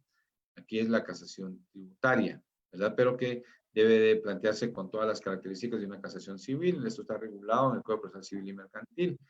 Dentro de los casos que se han conocido en casación, que han sido trascendentes y que vale la pena comentar, relacionado con la resistencia a la acción fiscalizadora, por ejemplo, cuando hay resistencia a la acción fiscalizadora, que es uno de los delitos que ya se han analizado. Porque, como lo dijo la licenciada Erika, creo que el licenciado Bonilla también hizo alguna referencia al respecto, cuando el contribuyente se niega a proporcionar la información. Pero vean ustedes los casos que vía administrativa se han discutido, porque ahora lo que sucede es de que la SAT ha decidido tomar el camino de la vía penal. ¿Por qué decide la vía penal y no discutir en la vía administrativa? Bueno, cuando el contribuyente se niega a presentar la información en la auditoría, la SAT puede imponer aquí una multa, que es el 1% de los ingresos brutos del periodo o ejercicio fiscal anterior del impuesto que se trate, ya sea mensual, anual o semestral. Entonces, si impone esa multa, el contribuyente puede impugnarla vía administrativa y no estar de acuerdo, ¿verdad? Eso ha sucedido en varios casos y hay uno muy particular que tengo presente, que es el de Puma Energy. Imagínense ustedes, Puma Energy, que este monstruo de gasolineras, cuando hubo lo que la SAT consideró resistencia a la acción fiscalizadora porque no entregó completa la información que le requirió. Pero imagínense ustedes, aquí, en este tema de la resistencia, hay mucha tela que cortar porque lamentablemente la norma del Código Tributario en el 93 es muy drástico, ¿verdad? Y dice, el contribuyente deberá presentar en 3 días la documentación que respalde que le fue requerida por la Administración Tributaria.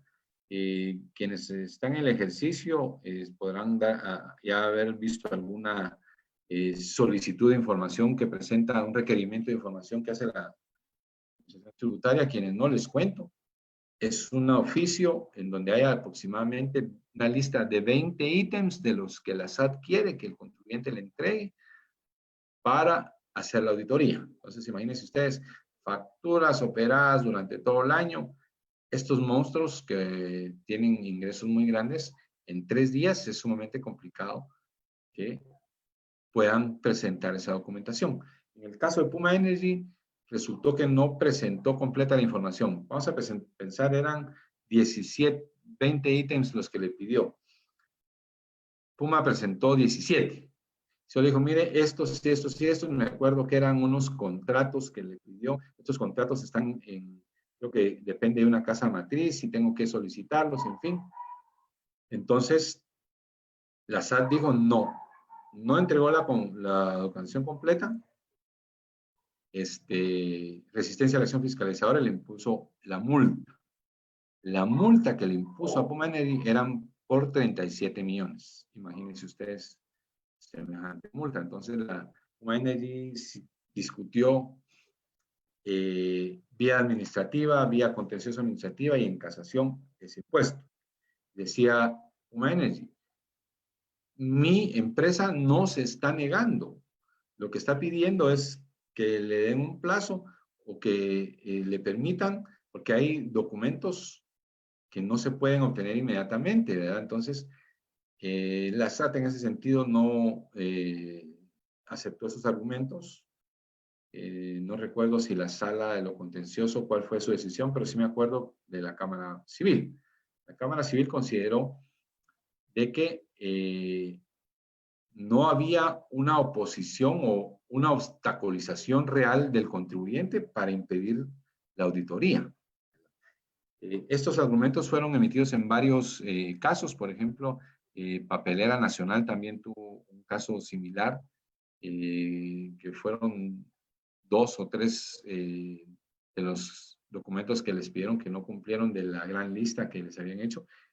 y la Cámara Civil había considerado en esos casos de que el artículo establece que debe haber obstaculización a la realización de la auditoría. Entonces, consideró que había demostrado buena fe, había demostrado colaboración, esos fueron los argumentos de la Cámara Civil, colaboración para presentar la documentación que le fue requerida. Sin embargo, por ser una empresa de grandes dimensiones y tener grandes ingresos, le era imposible cumplir en ese plazo, ¿verdad? Por lo tanto, la Cámara dijo, no hay resistencia como tal a la acción fiscalizadora, hay colaboración de parte del contribuyente. Por lo tanto, declaró la casación procedente, casó la sentencia y resolvió sin lugar la multa en uno de estos casos. La SAT se fue al amparo y la Corte de Constitucionalidad acá analizó la sentencia de la Cámara Civil y consideró de que dentro de los términos, me recuerdo bien que utilizó la Corte de Constitucionalidad, fue que la Cámara Civil debe respetar la positividad de la norma. Y la positividad de la norma dice que en 3 días debe presentar toda la documentación y si no lo hace, se considera resistencia a la acción fiscalizadora. Y por lo tanto, en estos casos, por intervención de la Corte de Constitucionalidad, se declararon procedentes. Entonces es importante tener presente. Hay resistencia prácticamente si no cumplimos con un ítem. O sea, dentro de las cosas que antes pedía la SAT, pedía hasta el RTU. Cuando ellos con un dedazo pueden obtener la información del registro tributario unificado. Entonces, ahora creo que ya no lo piden, pero antes hasta el RTU pedía copia del RTU y si no presentaba usted copia del RTU, lo consideraba resistencia a la acción fiscalizadora y así. 2 o 3 cosas que no se presentaban de las 20 que pide, de acuerdo a la Corte de Constitucionalidad, es resistencia a la acción fiscalizadora. Vía penal ya tuvimos casos similares. El juez de lo económico coactivo, cuando hizo el requerimiento, el contribuyente llegó con un 80% de la información que le pidieron. Entonces el juez dijo, bueno, el contribuyente prestó colaboración, presentó lo que materialmente le fue posible y explicó que no podía con tales documentos por el momento, pero los iba a presentar. Entonces, después de lo económico activo, cuando le pidieron que certificara lo conducente, dijo, no certifico lo conducente porque considero que no existen indicios de ilícito penal y por lo tanto no voy a certificar lo conducente. ¿Qué pasó? La SAT se fue al amparo. Este amparo fue conocido inicialmente por la sala jurisdiccional del económico activo, que es la sala de cuentas, y la sala consideró de que no era procedente el amparo, declaró sin lugar el amparo, no otorgó la protección constitucional, se fue a la Corte de Constitucionalidad y la Corte de Constitucionalidad dijo, y volvió a reiterar, no, si no presenta toda la documentación y aún en el plazo ordenado por el juez, entonces sí hay resistencia a la acción fiscalizadora y por lo tanto ordenó al juez que certificara lo conducente. Y ese proceso penal se tuvo que ventilar porque la Corte de Constitucionalidad consideró que sí había resistencia a la acción fiscalizadora. Bueno, eso con respecto al tema de por qué entonces a veces se va vía administrativa, a veces se va vía penal. Entonces, si la SAT decide imponer la multa, el proceso debería terminar ahí. Pero no, la SAT está decidiendo no poner la multa, sino ir al juez y provocar que esto se vaya vía penal. Al final, en el tema de la resistencia a la acción fiscalizadora, tal vez lo que yo quiero recalcar es las sanciones que impone la ley. Para poder poner de ejemplos algunas incongruencias que hay en las normas tributarias, ¿verdad? Porque la sanción que establece el artículo 358D, que es el que se refiere a la resistencia a la acción fiscalizadora, establece que deberá imponerse como sanción la multa equivalente al impuesto omitido, dice, una multa del impuesto omitido del periodo revisado, dice. ¿Y cuál fue el periodo revisado? Si no hubo en ese caso periodo revisado, entonces no podemos establecer, desde mi particular punto de vista, ese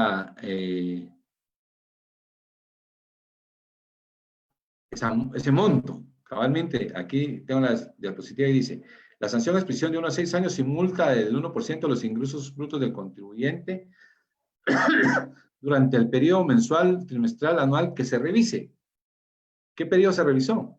No hubo, si está porque no pudo la SAT hacer la fiscalización. Por eso está siendo procesado. Entonces, es una de las incongruencias que establece este artículo. Luego dice, si el delito fuera cometido por empleados o representantes legales de persona jurídica buscando beneficio para esta, además de las sanciones aplicables a los participantes del delito, se impondrá a la persona jurídica multa equivalente al monto del impuesto omitido. ¿De dónde van a sacar el monto del impuesto omitido? Tendrá que hacer alguna revisión, pero si lo está procesando por resistencia, ¿cómo va a terminar el impuesto omitido? Esas son algunas de las inconsistencias que tienen estas normas, ¿verdad? En la práctica lo han intentado hacer y los abogados todavía no se han dado cuenta de estos errores de la norma, ¿verdad? Pero al final, pues va a ser importante analizar cuándo procede y cuándo no procede este tema de la resistencia a la acción fiscalizadora. Muy bien. Entonces estábamos con el tema de cuándo es administrativo y cuándo es penal. Esto es lo que sucede en la diapositiva que les explicaba, que todo el camino que lleva a un proceso administrativo. Por eso es que no pueden estas autoridades, especialmente desde la autoridad administrativa, la autoridad judicial contenciosa administrativa y la autoridad de la Corte de Casación, establecerse un impuesto producto de un delito es legítimo. Eso no es coherente con las facultades de estos órganos jurisdiccionales. Esto corresponde a los órganos penales determinarlo, ¿verdad?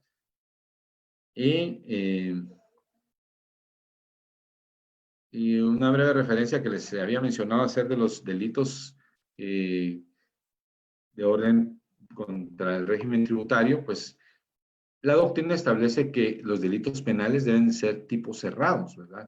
Tratar de concentrar de una manera bien precisa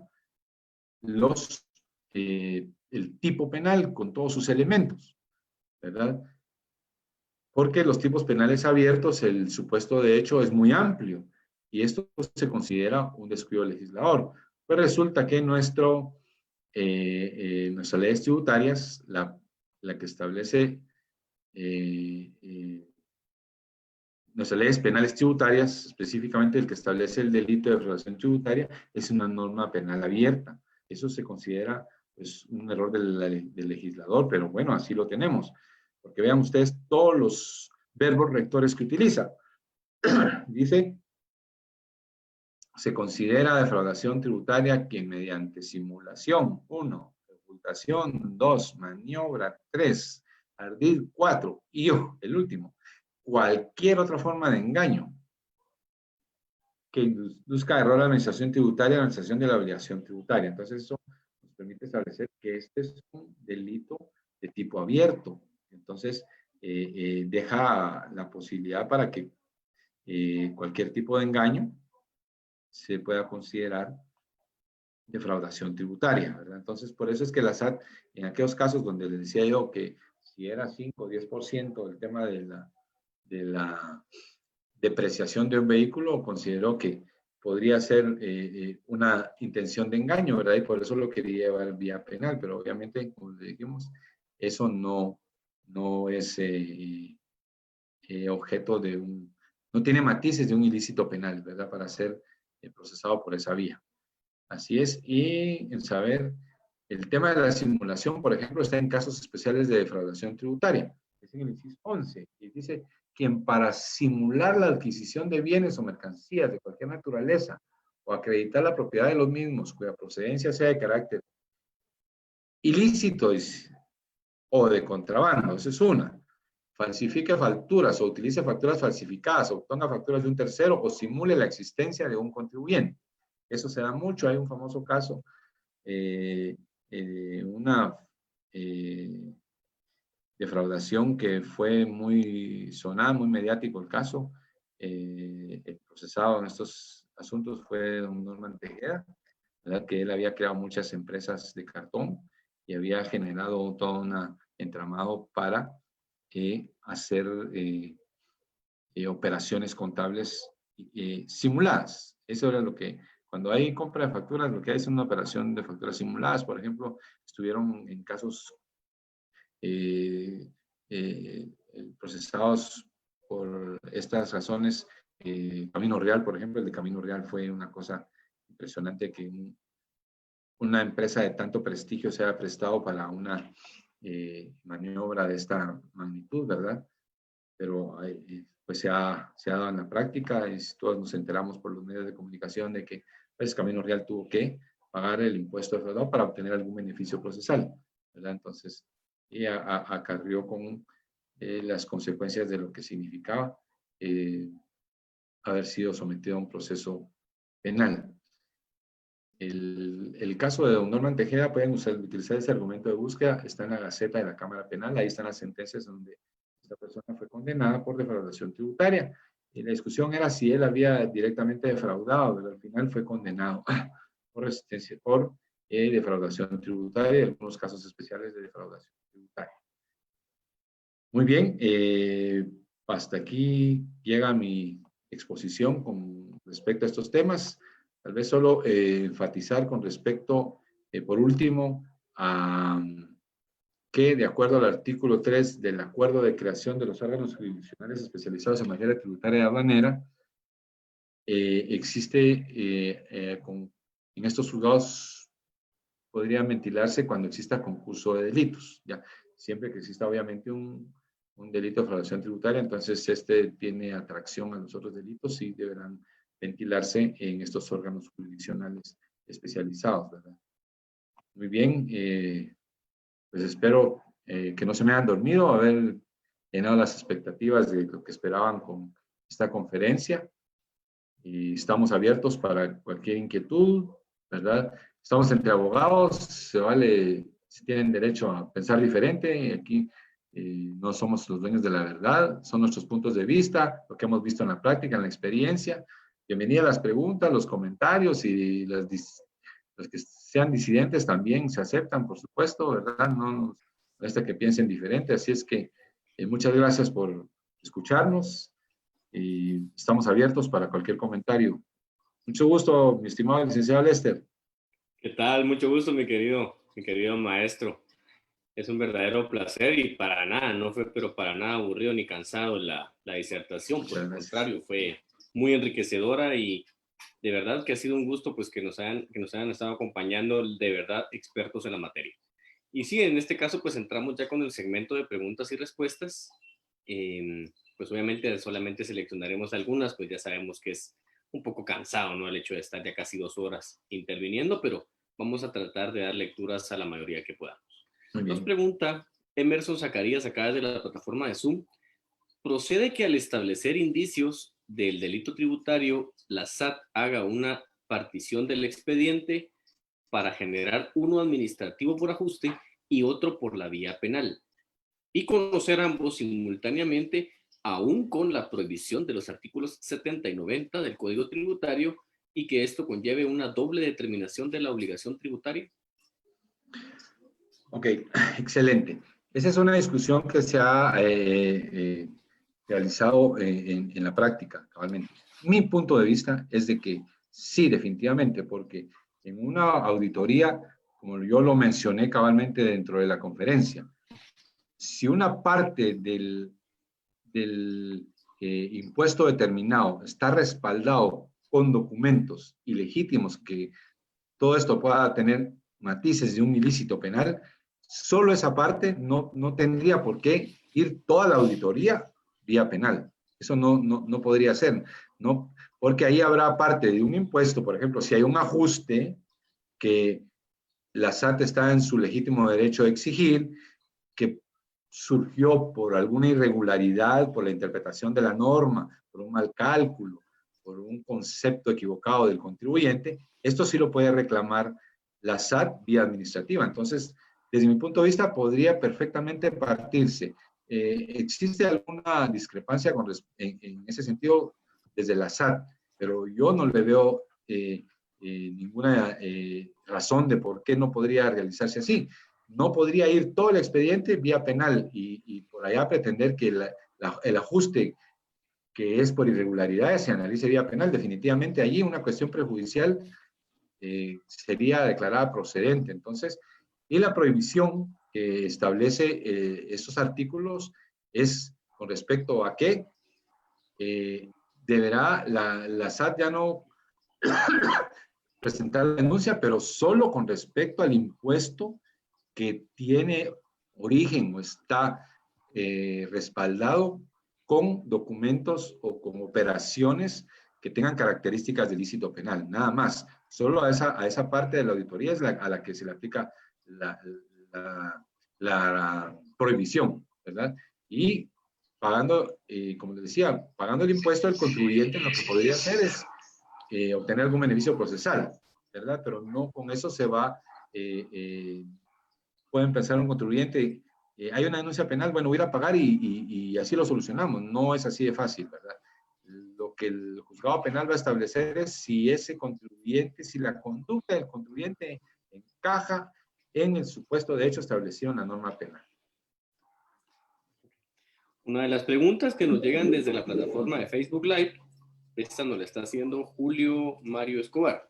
Con respecto a la resistencia a la acción fiscalizadora, ¿la imposibilidad material es factible una vez se compruebe esa imposibilidad, ya sea por robo, destrucción o pérdida?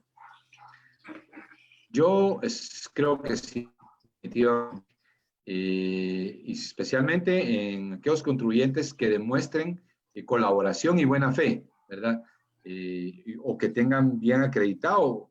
Por supuesto que aquí las autoridades debemos de tener mucho cuidado porque, pues, cualquiera al verse ante una situación de esa naturaleza puede quemar su contabilidad, que de hecho algo así creo que pasó en uno de los casos sonados, ¿verdad? Que originalmente quemaron los papeles para tratar de evadir alguna responsabilidad. Cuando en esas circunstancias, yo sí supe de algunos casos que la SAT da un plazo prudencial porque el hecho de que se desaparezca, se queme, sea objeto de robo, no le libera completamente de la responsabilidad. Existen mecanismos para rehacer la contabilidad. Entonces, la SAT concede un plazo. Yo he sabido algunos casos en que concede un plazo, entonces ya dependerá de qué tipo de empresa es, de la cantidad de operaciones que haya realizado y de ventas, ¿verdad? Para que pueda cumplir con esa obligación. Yo consideraría que sí se podría, sí se podría tener como un argumento aceptable esa imposibilidad material. Otra de las preguntas que nos llegan desde la plataforma Zoom es de Gadi Herrera. ¿Qué opinión le merece que un juez de competencia penal conozca la solicitud de acceso a la información bancaria, considerando que es un acto que es plenamente de índole administrativo y con propósitos tributarios, donde constitucionalmente esa función le corresponde al Tribunal de lo Contencioso Administrativo? Perfecto, muchas gracias. Interesante pregunta. Definitivamente creo que es un error que desde el legislador se ha considerado de que esa autorización tenga que darla un órgano de materia penal. Yo sí considero que es un error. Y tampoco creo que eran las salas de lo contencioso. Yo consideraría que quienes tienen la facultad de acuerdo a sus competencias de autorizar esto, en todo caso deberían ser los económicos coactivos, ¿verdad? Pero no ni el contencioso, ni el ni el penal, definitivamente. Lo que pasa es que cualquier contribuyente se asusta y seguramente con alguna intención de esa naturaleza se hizo, ¿verdad? Cuando se enteran, wow, un órgano jurisdiccional penal está autorizando acceso a información bancaria, cualquiera puede pensar en un posible proceso penal, pero no tenemos que pensar necesariamente así, ¿verdad? El propósito tributario es establecer efectivamente que las operaciones contables que se registran en la empresa coincidan con las operaciones bancarias. Obviamente, si un si, como les dije al inicio, si es un angelito, que no se tiene que preocupar, ¿verdad? No va a pasar nada. El problema es de que quienes se van a preocupar son los que hay ingresos que no están respaldados. Entonces, eso sí probablemente se van a preocupar. Pero sí creo que es un error haber otorgado a los órganos penales la facultad de esta autorización. Otra de las preguntas que nos llega desde acá de la plataforma de Zoom, que me parece adecuada por el momento en el cual estamos viviendo, que es el tema de la pandemia. Nos pregunta Edgar Chacón. Según su criterio, ¿constituiría un delito penal o es meritorio de un procedimiento administrativo las actuales ventas por las redes sociales derivadas de la pandemia por la necesidad de las personas? Qué pregunta más interesante y complicada, ¿verdad? Nosotros en nuestro medio nos enfrentamos a una situación bien compleja porque esto lo podemos relacionar con el comercio informal.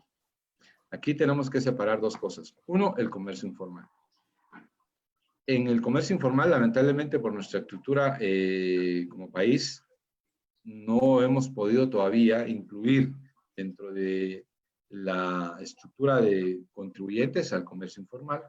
Entonces, si vemos desde una perspectiva al comercio informal, considerando esa imposibilidad de tener reglas claras para ellos, para contribuir, yo diría que al comercio informal no lo podemos considerar que se esté cometiendo un ilícito penal. Ahora, distinto es el comercio que sí está dentro de los regímenes tributarios.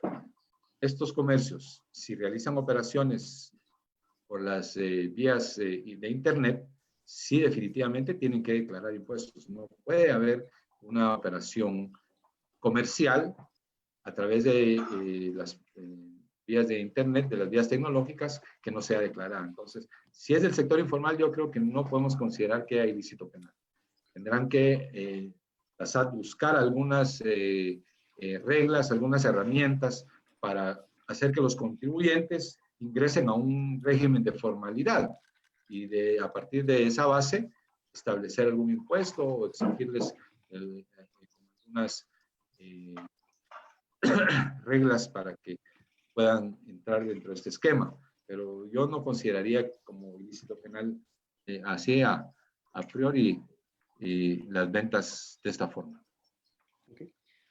Otra de las preguntas que nos llegan acá, siempre desde la plataforma de Zoom, ¿podría explicar cuándo procede la conexión de causas en el proceso en materia tributaria o aduanera? En concreto, ¿se puede conexar un proceso si un sindicado está acusado por delito tributario y al mismo tiempo el sindicado está procesado por una causa distinta por un delito aduanero? La conexión con la finalidad de buscar un beneficio procesal. Sí, por supuesto que tendrían que ser hechos que estén relacionados para conexarlos, ¿verdad? Porque no podría solo que tendrían que, para conectarse, entendamos que va a ser un solo expediente, ¿verdad? Entonces tendrían que ser causas que estén conectadas de alguna manera. Si existe un proceso por contrabando en un expediente, que obviamente ahora todos los procesos de contrabando van a estar en el mismo órgano jurisdiccional. Si estamos hablando de procesos que se surgieron con anterioridad a la existencia de estos órganos jurisdiccionales, no se pueden conexar, ¿sí? Por razones naturales del tiempo de vigencia de su funcionamiento, entonces no se pueden conexar. Ahora, por ejemplo, un delito tributario con un delito de propiedad intelectual, esos se van en una misma causa, no hay necesidad de conexarlos, ¿verdad? Salvo que estuvieran relacionados y se haya promovido en otro órgano jurisdiccional distinto el de propiedad intelectual, pero que estuvieran relacionados, entonces sí aquí existirían presupuestos para conexarlos, ¿verdad? Que les voy a citar un ejemplo, una persona que quiso ingresar al país alguna mercancía que no tenía licencia de ciertas marcas, entonces, pero aquí sucede un fenómeno en las aduanas porque los oficiales de aduanas sostienen que cuando ingresa mercancía en esas condiciones lo consideran defraudación aduanera. ¿verdad? En mi particular punto de vista, creo que cuando ingresa mercancía que no está declarada, que no está respaldada y que ni siquiera tiene licencia aunque entre por aduana, es contrabando. Pero según los oficiales y según el Ministerio Público, eso es defraudación aduanera. Pero también a la vez hay delito de violación de derechos de propiedad industrial. Entonces, esos se ventilan en un mismo proceso. Aquí no habría necesidad de conexarlos. Si plantean lo de propiedad intelectual en otro órgano jurisdiccional, entonces sí existirían condiciones y presupuestos para conexarlos. Otra de las preguntas que nos llegan de la bandeja de Facebook es, ¿qué piensa acerca del delito de defraudación tributaria como delito precedente del delito de lavado de dinero? Como precedente.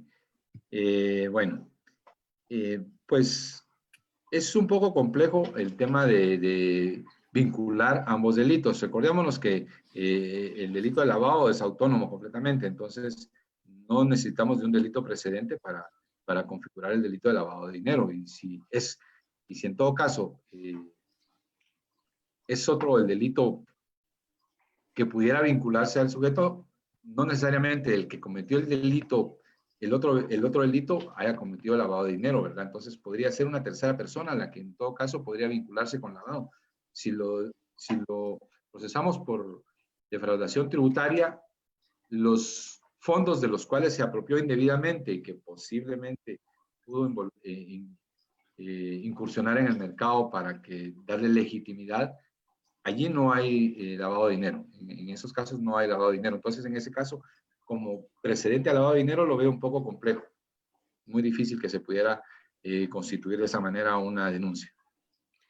Ya para ir finalizando, una pregunta que me parece interesante también porque es un poco, tiene una mezcla de doctrina. Nos pregunta Pablo Santizo. Algunos autores establecen la diferencia y determinan procedimiento administrativo tributario y proceso penal tributario, diferenciando las fases. Pero algunos autores denominan al proceso penal tributario y aduanero que inicia desde la fase administrativa. ¿Cuál es su opinión al respecto? Pues bueno, en el tema de la doctrina sabemos que pues, los distintos jurisconsultos que emiten sus opiniones lo ven desde distintas perspectivas. Para razones de estudio, creo que es importante distinguir entre procedimiento, que lo relacionamos más con el área administrativa, y proceso, que es más con el área judicial.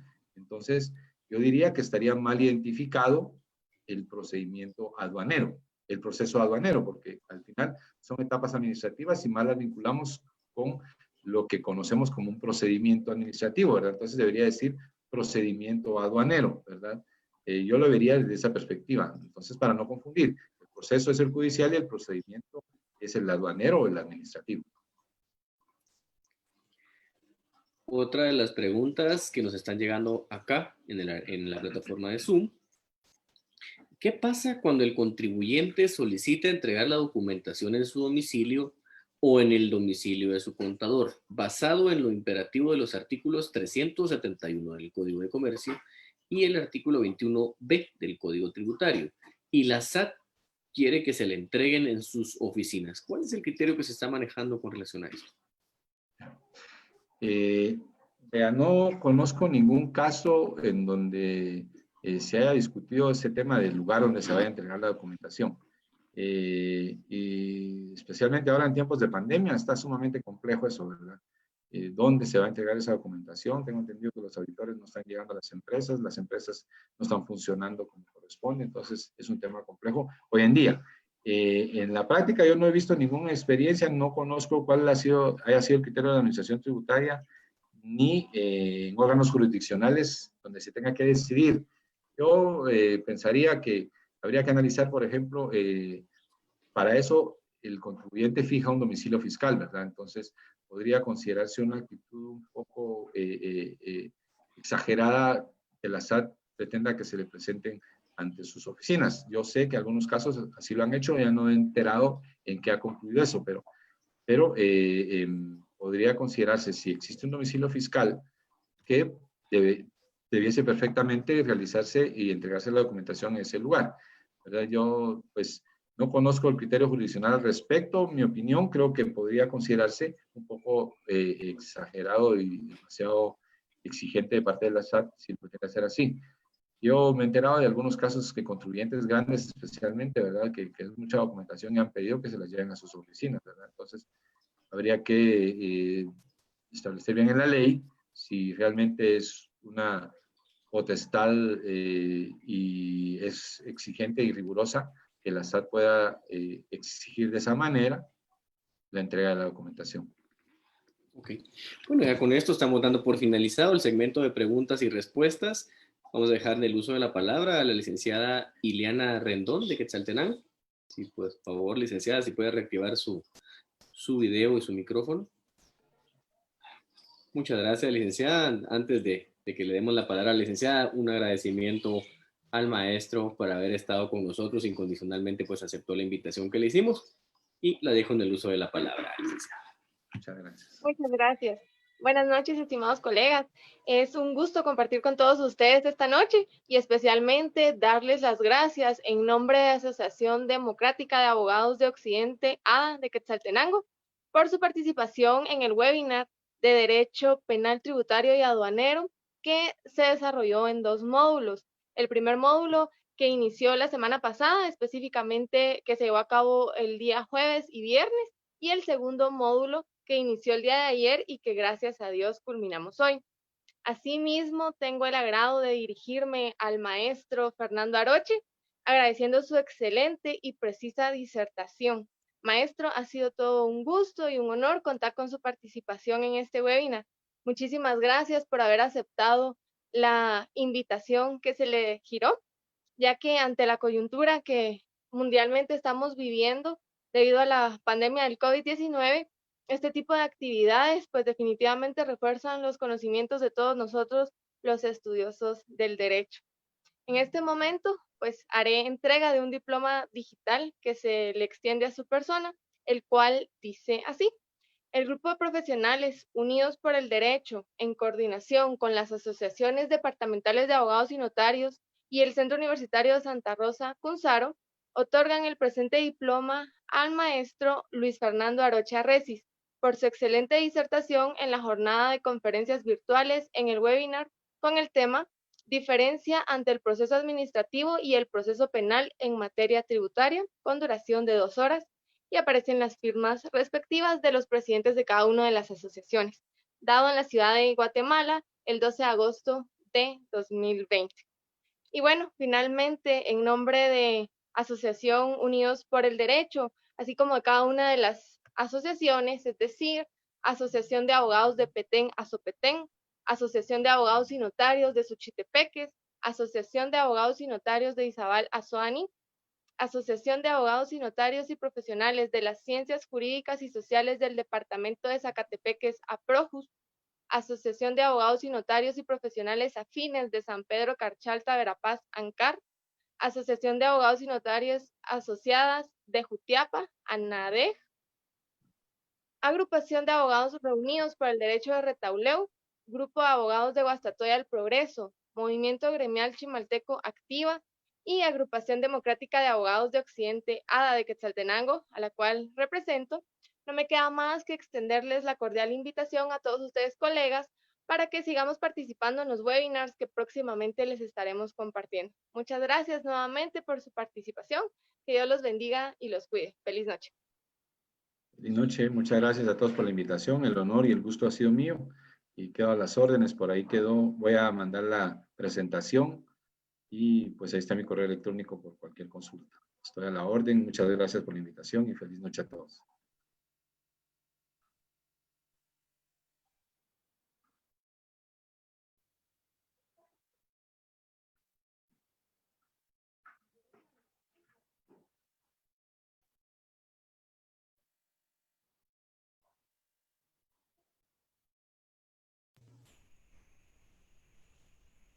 Por este medio también queremos pues expresar nuestras más sinceras condolencias, aparte de la Agrupación Unidos por el Derecho y de las asociaciones que lo integran, de los profesionales que el día de hoy, a través del problema que toda Guatemala está atravesando, pues han perdido la vida y se nos han adelantado a un camino en el cual pues ya están descansando. A los profesionales, David Alfonso Arriaza Pensamientos y Elio Antonio González Villatoro, les extendemos nuestras más sinceras condolencias, así como a las familias de todos y cada uno de estos profesionales, así como de los demás colegas que han estado teniendo problemas con este padecimiento.